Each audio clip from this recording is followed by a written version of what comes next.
Hey everyone, welcome to the Rebellious Garden. My name is Laura and I'm so glad you're here today.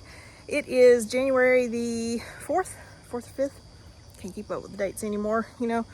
Even though I've gone back to work after Christmas, I'm still kind of in that whole, what day is it kind of thing. Anyway, just got home from work. I have some seriously overgrown Redonculus that I need to get into the ground.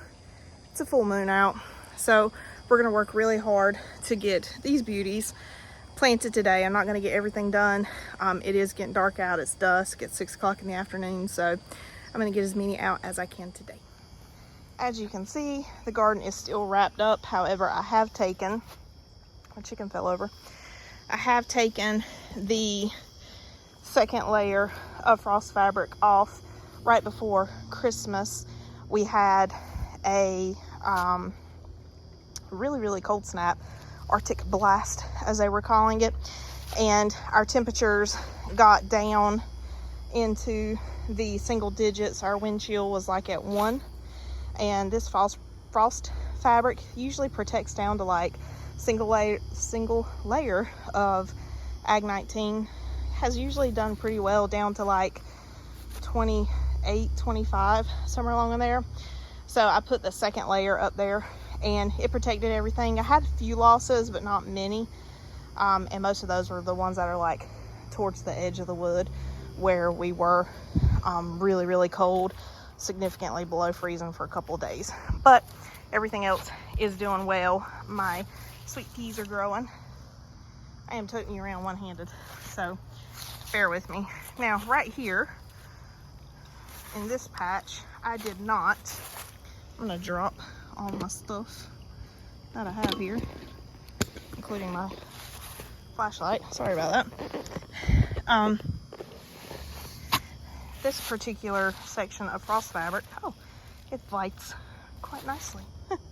This particular area of frost fabric, I did not put a second layer on simply because I was in a rush.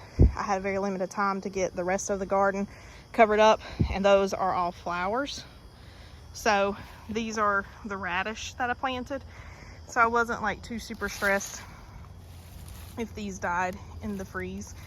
I mean, didn't really want them to, but it was my sacrificial plot. I also just kind of wanted to test how well these did as far as the super low temperatures, how well a single layer protected. So we're gonna uncover and see. My tulips are all right here, and then right here, which I've sat stuff on top of because they're not sprouting yet. But okay, so the radish, right after the freeze, I came out and I peeked over and they looked dead as a doorknob. I was like, oh well, yeah, is what it is. However, after a few days, and the temps have been like in the 60s, yeah, welcome to Eastern North Carolina. We go from like 9 degrees to 72, I think was the high today. Yeah, in a matter of a week or so. But you can see the radish are actually doing pretty well. Unfortunately, they are kind of leggy, and they've been here for a while, haven't produced any fruit. I'm not going to get any fruit or the root, you know, the radish itself off of these until spring, and I'd much rather utilize some of this space for the Ranunculus right here. So I'm going to rake some of these in and plant Ranunculus there. Excuse the flashlight, the bright light. There we go. I guess you could say it's my spotlight. I do have some yarrow interplanted in here as well, but it's not too terribly crazy. But I am going to plant some of my Redonculus in here. I'm just going to put a few, not too many. So I'm going to get my flashlight set up so we'll have some lighting, and then I'm going to get you guys hooked up to my tripod and then get you set over here so we can plant. You're on the tripod. So I'm going to plant Redonculus in that bed. I'm going to plant some in that bed right there. I'm going to plant a few right here. I'm going to plant a few up front. I'm trying not to plant in the exact same spot every year. so we don't spread diseases and all that other not so fun stuff. Breaking off dead foliage. I cannot see you, so I don't even know what you're looking at. Hang on. Okay, good enough. I did leave some of my Lisianthus. That's what these are. So I did leave some of these in here. I'm just pulling out nettle right now, just to see if they would overwinter. And interestingly enough, I don't know how well you might be able to see that right down here. Let me angle you a little bit better. There we go.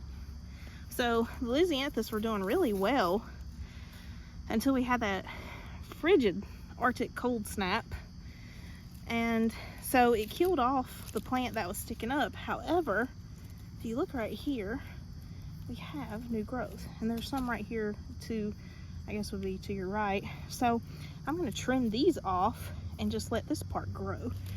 And I just wanted to see, because with the right the right type of weather, Lisianthus can be perennial, and I just want to test it and see how it does. Okay, so coming through here, like right here, I don't know, you're off camera right now, or I'm off camera, there's some more Lisianthus that died but are doing well as far as the undergrowth. So, all right, so I'm going to come through. I'm just going to pull out some of these radish, and I'm going to be careful because I do have some little sweet peas growing through here.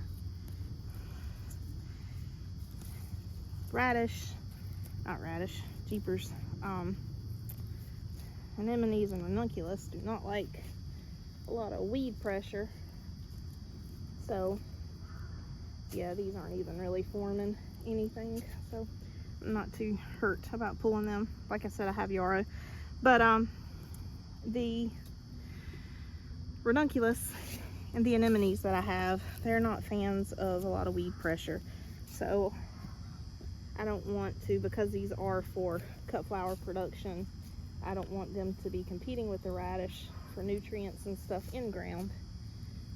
So I'm just going to pull these, and I'll plant more here in a few weeks when we start warming back up and staying warm, because tomorrow night we're supposed to get close to the frost temp.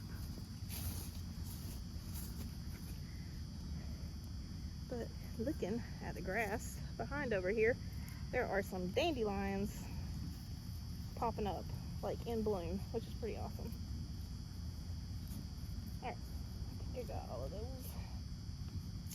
Another Lisianthus. Woo, mushy flowers.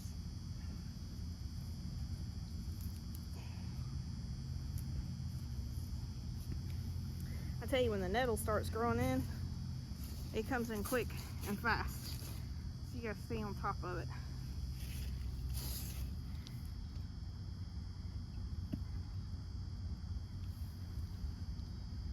Okay, so what I'm gonna do is I'm gonna start planting out my Ranunculus. So if you remember from my last video, I posted the Redonculus start out as little corms. They're like little aliens.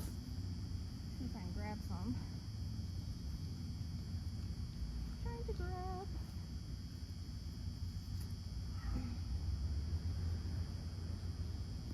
Trying to grab the whole grouping here.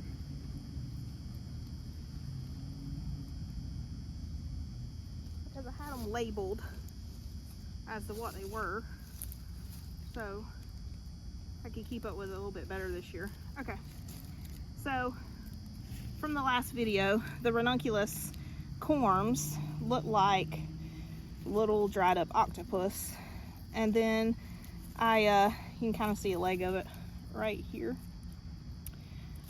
So then I soaked them in water for a few hours and then planted them in dirt, and this is what grew. This is part of the Romance series. Let me back it up a little bit so you can see. I think they're doing great. These are a little bigger than I care to have going in the ground at this point. Like, what I mean by that is I typically like want to plant them out before they get this large, but oh well. These typically get planted 6 to 9 inches apart, preferably 9 inches. I think I did them like 4 and 6 inches last year. They did okay, but they didn't get to their potential size. And so I'm gonna space them a little bit better this year. I have some closer, but some further apart. What do I do with the rest of them? Oh. It must have been all of them. Alright, well, I'll put my label in the ground. So, that was the, I'm going to butcher it, but that was what variety I just planted.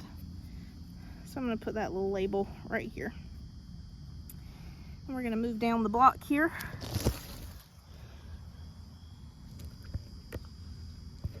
And in moving you, I realized you were cattywampus. That's not cool. Oh my goodness. This is so hard in the dark because I can't see very well. I hope you guys don't get seasick because I'm moving you around so much. There we go. Okay. So, I'm moving my spotlight here.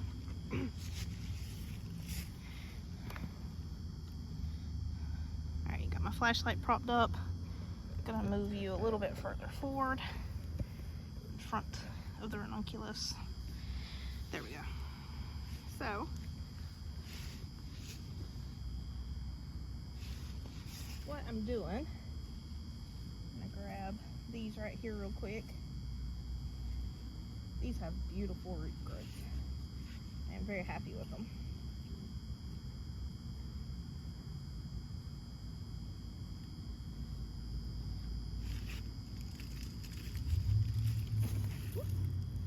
Nearly fell. So these are actually some smaller corms. You can kind of see, it kind of broke a little. Those are little corms, the little brown fingers right there. But they grew beautiful roots. These, once again, these are a little bit taller than I really care to plant. Typically you want to be a little bit smaller, but it's been Christmas and New Year's. We've been traveling, having fun, spending time together as a family. So I'm not going to sweat it too much. Try to plant them together the best I can.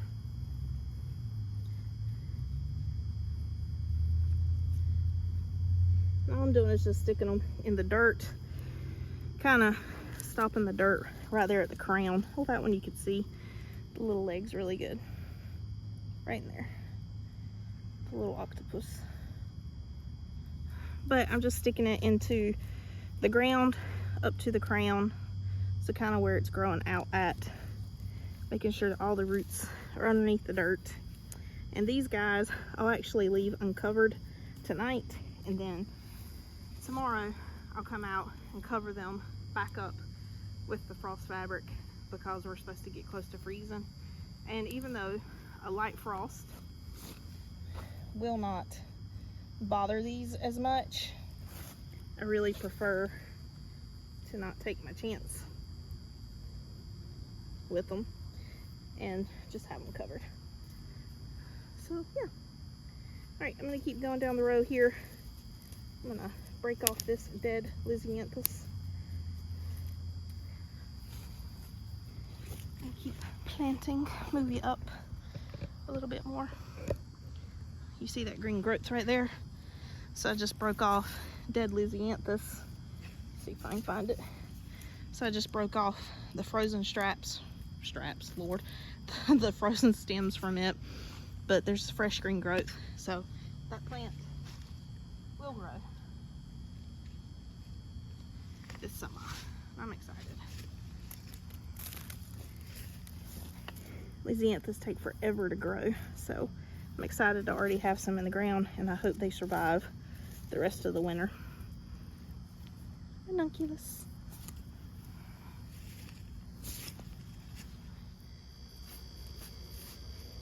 have some more sunlight, I'll probably do that this weekend. When we have some sunlight, I'll actually do like a garden tour update so you can see the stuff that's been growing over the winter months. But for now, you got this. Excuse my stylish outdoor apparel. Oh, flashlight.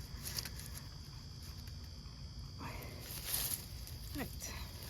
Just trying to level this. One of the things that we did when the really Arctic frigid temps were coming in is we got leaves. Our neighbor was actually cleaning out, or not cleaning out, but she had just raked her yard right before Christmas and had a pile of leaves, and they were out by the road. So we just went over there and collected some and put them in our garden to protect things that were kind of hard to cover, like the sweet peas that are up against the cattle panels. Those are rather difficult to cover. So, oh, that was very annoying. I have to get one of the kids to come out and hold my flashlight for me. But leaves work really well as an insulator in the wintertime. There we go. All right. So if you do decide to grow a garden, whether it's flowers or vegetables in the wintertime, definitely put leaves in your garden. And what's great about that also is they break down and become like a natural fertilizer. So it does two things. It insulates your plants and it feeds them. And they break down a lot faster than wood, like wood mulch would. Wood mulch wood, my goodness. All right, I'm gonna put you on a time lapse.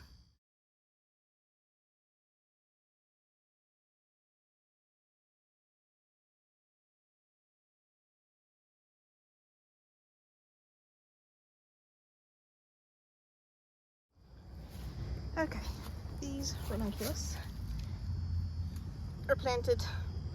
This whole bed is planted. One tray is done. I have one more full tray of Ranunculus, and then I have a full tray of anemones. So this bed will probably have Ranunculus in it. I got the hiccups, sorry. And that bed isn't completely full, so I'll probably put some anemones over there. Like I said, I don't want to plant in the same place as I did last year. It's like a cool lighting effect. You can see the full moon a little bit better now. So it is late. I say it's late. It's time to cook supper. It's a little bit sometime after 6 o'clock. I know I came out here around 6 o'clock.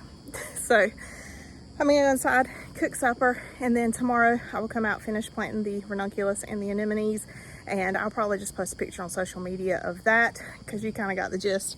Planting anemones is the same as planting the Redonculus. I'm just going to bury the corm to the crown, which is to the top of it, where the sprouts grow out of it, and then cover it really well with dirt. I'm going to water it in, and then tomorrow night I'll make sure everything's covered up. So if we do get a frost, even though these guys, when they're just in their leaf stage, are not frost tender, I still want to give them just a little bit of extra protection. That way I'm not constantly back and forth having to worry too much about them. So next video, I will give you a peek at everything underneath those blankets. Get into a little bit better lighting situation here. Not blankets, but under the frost fabric. I'll give you a video showing you all of that. That way you can kind of see how well cool flowers grow here in eastern North Carolina over the winter. So thank you so much for watching. I hope you have a blessed day, and I hope you come back to see me again.